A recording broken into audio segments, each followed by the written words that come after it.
प्रदेश भर में धूमधाम से मनाया गया गणतंत्र दिवस। जिला स्तरीय कार्यक्रम जहां बीकानेर में हुआ, वहीं दिल्ली के राजपथ पर भी दिखा राजस्थानी संस्कृति का रंग। दिल्ली में राजपथ पर प्रदेश की झांकी का वैसे तो हर साल आकर्षण होता है, लेकिन इस बार का गणतंत्र दिवस राजस्थान के लिए बेहद खास रहा। कार्यक्रम में राजस्थान की संस्कृति के साथ ही आन बान और शान की झलक देखने को मिली। पीएम मोदी जोधपुरी सूट में नजर आए तो सिर पर राजस्थानी साफा भी था। प्रदेश की झांकी राजपथ से गुजरी तो प्रदेश की रंग रंगीली संस्कृति साकार हो उठी। इसे डिजाइन भी जयपुर की कलाकार मीनाक्षी कासवीवाल ने किया था। केंद्रीय सूचना एवं प्रसारण राज्य मंत्री राज्यवर्धन सिंह राठौर और उनकी पत्नी ने खड़े होकर खुशी और जोश का इजहार किया।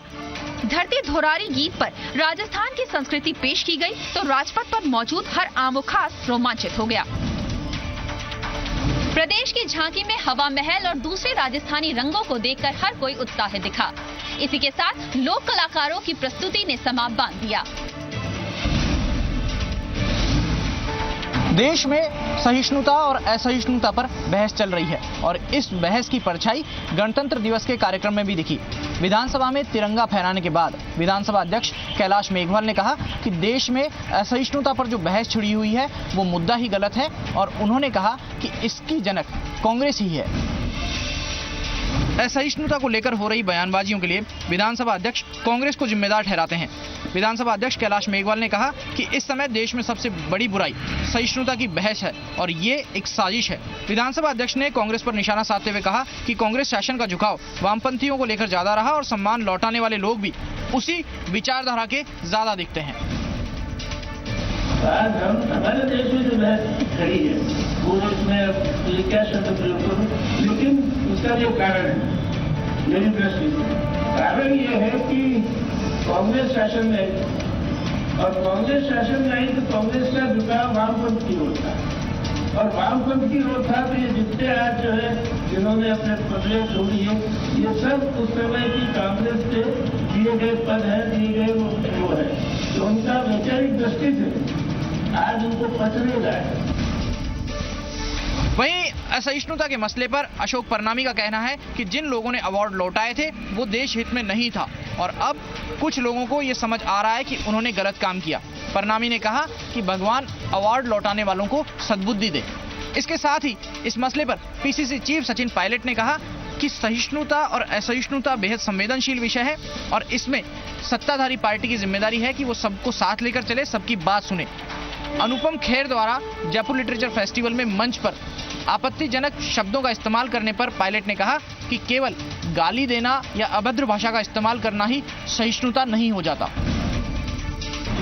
सार्वजनिक स्थान पर किसी को गाली दे देना या अपशब्द बोलना ये फ्रीडम ऑफ एक्सप्रेशन नहीं है। मैं तो कहता हूं अगर देश में अगर एक भी नागरिक अपने आप को दबा हुआ महसूस करता है, घुटित महसूस करता है तो उसको अधिकार है अपनी बात को रखे, लेकिन किसी की बात को स्वीकार ही ना करना वो गलत है। सहिष्णुता का मुद्दा राजनीतिक ज्यादा बनता जा रहा है। इससे पहले विधानसभा के फोरम पर सहिष्णुता और असहिष्णुता के मसले पर चर्चा नहीं हुई। फिर सवाल ये उठ रहा है कि अचानक ऐसा क्या हुआ जो विधानसभा अध्यक्ष को कांग्रेस को निशाने पर लेना पड़ा। गणतंत्र दिवस के मौके पर आज इरफान खान का एक अजीबोगरीब बयान सामने आया है। इरफान खान ने कहा कि उन्हें नहीं पता कि गणतंत्र दिवस पर वह हंसें या रोएं। दी बार एसोसिएशन जयपुर के कार्यक्रम में शिरकत करने पहुंचे इरफान खान से जब गणतंत्र दिवस के मौके पर मौजूद अधिवक्ता व उनके परिजनों को संबोधित करने के लिए कहा गया तो इरफान खान ने कहा कि वे बचपन से ए मेरे वतन के लोगों वाला गाना सुन रहे हैं, लेकिन उन्हें आज तक समझ में नहीं आया कि आज का दिन खुशी मनाने का है या दुख का। उन्होंने कहा कि देश की आजादी के लिए लोगों ने अपनी कुर्बानी दी, उस देश के लिए हमने क्या किया। ऐसे में मुझे नहीं पता कि मैं गणतंत्र दिवस पर हंसूं या रोऊं। खुशी की बात है, दुख की बात है कि जो अपने को कुर्बान करके चले गए, जिन्होंने देश के लिए एक चिंतन किया था, एक पूरा मूवमेंट चलाया था, हम लोग आज़ादी दिलाई थी, तो शहीद होकर चले गए और हमने देश का क्या किया मुझे पता नहीं। इसमें कुछ हो पर आशा है कि कुछ अच्छे दिन आएंगे जरूर हम सब। लेकिन बाद में उन्होंने अपनी बात को संभालते हुए कहा कि उन्हें खुशी है और उम्मीद है कि अच्छे दिन आएंगे, देश तरक्की करेगा। खान यही नहीं रुके, उन्होंने वर्तमान व्यवस्था पर कटाक्ष करते हुए कहा कि हमें भावनाओं में नहीं बहना चाहिए, क्योंकि चाहे अभिनेता हो, नेता हो या फिर मीडिया, हर कोई भावनाओं का इस्तेमाल कर सकता है। उन्होंने कहा कि हमें अपने चित्त को साफ करने के लिए चिंतन करना चाहिए। वहीं चिंतन सवाल करने से आता है, हमें जरूरत पड़ने पर भगवान से भी सवाल करने चाहिए। उन्होंने लोगों से कहा कि हमें चिंतन करना चाहिए कि हम जोड़ने के लिए काम कर रहे हैं या तोड़ने के लिए। इरफान खान का ये बयान आज की वर्तमान सच्चाई को साफ करता है, लेकिन इरफान खान का ये बयान उनके लिए आने वाले समय में मुसीबत न बन जाए। बाड़मेर के पचपदरा में हुए बम धमाके का खुलासा। पाकिस्तान से आए थे अनआइडेंटिफाइड बलून। भारतीय फाइटर प्लेन ने बलून को किया नष्ट। देश में दहशत फैलाने का था मकसद। बाड़मेर जिले के पचपदरा थाना क्षेत्र में लड़ाकू विमान से नुकीले कोणनुमा वस्तु गिरने का बड़ा धमाका हो गया। गुगड़ी गांव के पास राठौड़ किशोर सिंह की डाणी में हुए धमाके से आसपास के क्षेत्र में दहशत फैल गई। वहीं इस धमाके कुछ मिनटों बाद बायतू के पन्नाड़ा में भी इसी तरीके के धमाके हुए। बाद में एयरफोर्स ने खुलासा किया कि ये धमाके पाकिस्तान से आए अनआइडेंटिफाइड बलून से हुआ था। ये बलून मौसम विभाग की जानकारी के लिए उड़ाए जाते हैं, लेकिन इन्हें अपनी सीमा में ही उड़ना होता है। बावजूद इसके ये बलून सीमा लांघते हुए भारतीय सीमा में घुस आए, जिन्हें एयरफोर्स के रडार ने कैच कर लिया। जिसकी आधिकारिक पुष्टि के लिए एडिशनल साहब बालोतरा, सीओ बालोतरा और SHO पचपदरा, इन तीनों को मौके के लिए रवाना किया गया और वहाँ पर ये पाया गया कि कुछ कोन नुमा छोटे लगभग 4 से 5 टुकड़े वहाँ पे गिरे हुए थे और जनहानि इसमें अभी तक कोई नहीं हुई। और इसी जांच के दौरान एक और इतला पनावड़ा गांव थाना बायतू से भी इसी प्रकार की इतला आई और जहाँ पे SHO बायतू को भेजकर तस्दीक कराया तो वहाँ भी लगभग 5-6 टुकड़े, ये छोटे छोटे टुकड़े वहाँ गिरे हुए हैं, जिन्हें इकट्ठा किया गया। हम लगातार वायुसेना अधिकारियों से संपर्क में हैं। ये बलून गणतंत्र दिवस के मौके पर देश में दहशत फैलाने के इरादे से छोड़े गए। बलून से वो धमाके की गूंज 10 किलोमीटर तक सुनाई दी। ये धमाके इतने जोरदार थे कि इलाके के 4 मकानों में दरारें आ गई। बीकानेर में गणतंत्र दिवस परेड के दौरान हुआ बड़ा हादसा। करतब दिखाते समय बाइकर्स टकराए एक दूसरे से, हालांकि नहीं गई किसी की जान। बीकानेर में गणतंत्र दिवस परेड के दौरान एक बड़ा हादसा टल गया। राज्यपाल कल्याण सिंह और मुख्यमंत्री वसुंधरा राजे के साथ तमाम लोग बाइकर्स के हैरतअंगेज करतब देख रहे थे। तभी जवानों की बाइक अचानक से टकरा गई। एक बाइक की दूसरी बाइक से टक्कर होने के चलते एक के बाद एक कई बाइकर्स टकरा गए। इस हादसे में कई जवानों को चोटें भी आई, लेकिन मौके पर मौजूद दूसरे जवानों ने पीछे से आ रही दूसरी बाइक को वक्त रहते रोक दिया और हादसे का शिकार हुए जवानों को रेस्क्यू किया। अचानक हुए इस हादसे से एक बार तो अफरा तफरी मच गई, लेकिन घायल जवानों के रेस्क्यू के बाद कार्यक्रम फिर से शुरू किया गया। अजमेर में गणतंत्र दिवस के अवसर पर शिक्षा राज्य मंत्री वासुदेव देवनानी ने किया ध्वजारोहण। स्थानीय पटेल मैदान में हुआ कार्यक्रम। ध्वज सलामी के बाद मंत्री देवनानी ने सलामी गार्ड का किया निरीक्षण। समारोह में पुलिस बल के साथ ही NCT स्काउट और स्कूल बच्चों ने मार्च पास्ट किया। प्रशासन की ओर से स्वतंत्रता सेनानियों के साथ ही जिले में उत्कृष्ट कार्य करने वालों को भी सम्मानित किया गया। समारोह का मुख्य आकर्षण स्कूली बच्चों की ओर से पेश किए गए सांस्कृतिक कार्यक्रम और विभिन्न विभागों की ओर से निकाली गई झांकियां थी। स्मार्ट सिटी कॉन्सेप्ट पर यातायात और परिवहन विभाग के साथ अजमेर नगर निगम और अजमेर विकास प्राधिकरण की ओर से इन झांकियों में स्वच्छता का संदेश भी दिया गया। इस अवसर पर शिक्षा राज्य मंत्री वासुदेव देवनानी ने प्रदेशवासियों को गणतंत्र दिवस की शुभकामनाएं भी दी। अजमेर में गणतंत्र दिवस समारोह धूमधाम से मनाया गया। स्वच्छता को लेकर जागरूकता की झलक बच्चों द्वारा रंगारंग सांस्कृतिक कार्यक्रम की प्रस्तुति में दिखाई दी। शहीद की शहादत को भूले जनप्रतिनिधि। शहादत के 7 साल बाद भी पूरे नहीं हुए वायदे। सिरोही के शहीद भंवर सिंह की ना तो प्रतिमा लगी और ना ही जनप्रतिनिधि ने उनके नाम पर स्कूल और सड़कें होने का वायदा किया पूरा। जम्मू कश्मीर के कुपवाड़ा में आतंकियों से लोहा लेते हुए शहीद भंवर सिंह 22 जुलाई 2008 को वीर गति को प्राप्त हुए। सिरोही के छीवा गांव में शहीद भंवर सिंह के नाम पर स्कूल का नामकरण भी हुआ, लेकिन इस स्कूल को किसी दूसरे स्कूल के साथ मिलाकर शहीद का इससे नाम हटा दिया गया। शहीद के सम्मान में सड़क और सर्किल बनाए जाने का जो ऐलान हुआ था वो भी आज तक पूरा नहीं हुआ।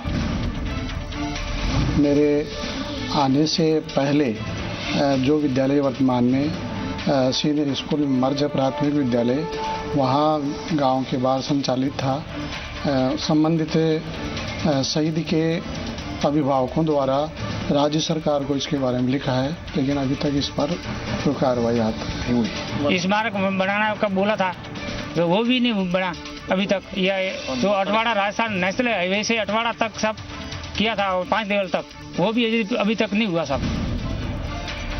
शहीद की वीरांगना ने सिरोही के प्रभारी मंत्री तक को ज्ञापन दिया, लेकिन अब तक शहीद के परिवार से किए गए वादे पूरे नहीं किए गए। शहादत को नहीं भूलने के नारे लगाने वाले जनप्रतिनिधि शहीद भंवर सिंह के सम्मान में किए अपने वादों को ही भूल गए हैं। लोगों का विश्वास उनमें बना रहे, इसके लिए जरूरी है कि वो अपने वादे जल्द से जल्द पूरे कर दें। बीजेपी के प्रदेशाध्यक्ष अशोक परनामी ने अनुशासन के मामले में एक बार फिर से सख्ती बरतने की बात कही है। परनामी ने कहा कि चाहे कोई भी नेता हो, लेकिन पार्टी के अनुशासन से बड़ा कोई नहीं है। बीजेपी में एक बार फिर से अनुशासन का डंडा चल सकता है। अशोक परनामी ने साफ कर दिया है कि पार्टी में अनुशासन ही सर्वोपरि है। बीजेपी नेता देवी सिंह भाटी के कोटा में दिए बयान के संदर्भ में प्रदेशाध्यक्ष अशोक परनामी ने कहा कि वे भाटी के बयान की जानकारी कर रहे हैं। कोटा दौरे पर भाटी ने प्रदेश में कंपनी राज होने की बात कही थी और राज्य सरकार की तुलना ईस्ट इंडिया कंपनी से की थी। परनामी ने कहा कि अगर भाटी ने पार्टी के खिलाफ कुछ कहा होगा तो उन पर अनुशासनात्मक कार्रवाई होगी। देखिए, मुझे उसकी जानकारी नहीं है, उसकी मैं जानकारी दूंगा। यदि ऐसा कोई उन्होंने बयानबाजी करी है जो पार्टी के विरोध में जाती है तो निश्चित रूप से कार्रवाई भी होगी। इसके साथ ही परनामी ने कहा कि बीजेपी नेता घनश्याम तिवारी अपने व्यक्तिगत कार्यक्रम कर रहे हैं, लेकिन साथ ही उन्होंने ये भी कह दिया कि पार्टी से जुड़े होने के नाते सबको अनुशासन में तो रहना ही होगा। परनामी ने अशोक डोगरा पर भी सख्ती बरतने का संकेत देते हुए कहा कि अगर बूंदी विधायक ने कोई आपत्तिजनक बयान दिया है तो उन पर भी कार्रवाई होगी। देखिए, मैंने कहा ना, वो अपने व्यक्तिगत कार्यक्रम कर रहे हैं, तो व्यक्तिगत कार्यक्रम कर रहे हैं, परंतु यदि किसी प्रकार की कोई ऐसा प्रतीत हुआ कि वो अनुशासनहीनता कर रहे हैं तो भारतीय जनता पार्टी, हमारी पार्टी कार्रवाई करने से भी हिचकिचाहट नहीं करी। तो मैंने उनको बोला कि जवाब जल्दी भेजो अपना। वो आई थिंक एक दो दिन उन्होंने और समय मांगा, जवाब देने में 1-2 दिन में जवाब आ जाएगा। बीजेपी प्रचंड बहुमत के साथ जब सत्ता में आई तो पार्टी के बड़े नेताओं का कहना था कि उन्हें और विनम्र होकर लोगों की सेवा करनी होगी, लेकिन जिस तरह से बीजेपी के विधायकों का बर्ताव सामने आ रहा है उससे देखकर लगता है कि पार्टी के लोग अनुशासन की भावना को समझ ही नहीं पा रहे हैं। जेल प्रहरी परीक्षा पेपर लीक मामले में चूरू पुलिस अधीक्षक राहुल बारठ ने किया अहम खुलासा। हरियाणा और झुंझुनू जिले से ऑपरेट हो रहा है गिरोह। 24 जनवरी को लीक हुए जेल प्रहरी परीक्षा के पेपर मामले में लगातार अहम खुलासे हो रहे हैं। इन 2 दिनों में चूरू पुलिस की कार्यवाही में 5 आरोपियों को गिरफ्तार किया जा चुका है, जिनसे की गई पूछताछ में बड़ी बातें सामने आई है।